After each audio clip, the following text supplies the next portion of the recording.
Illinois is the latest state to adopt regulations for artificial intelligence. Governor J.B. Pritzker signed the state's Artificial Intelligence Safety Measures Act. It requires large AI companies to publish a framework that explains how they apply industry standards. They are also required to disclose how they identify and respond to safety incidents. Then they have to hire third-party auditors to make sure they are complying with those requirements.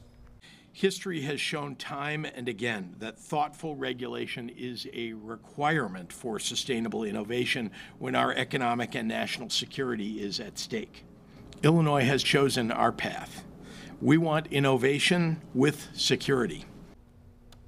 OpenAI and Anthropic support the law. New York and California have similar regulations. The law gives Illinois the ability to impose a $1 million fine for violations and up to $3 million for additional violations.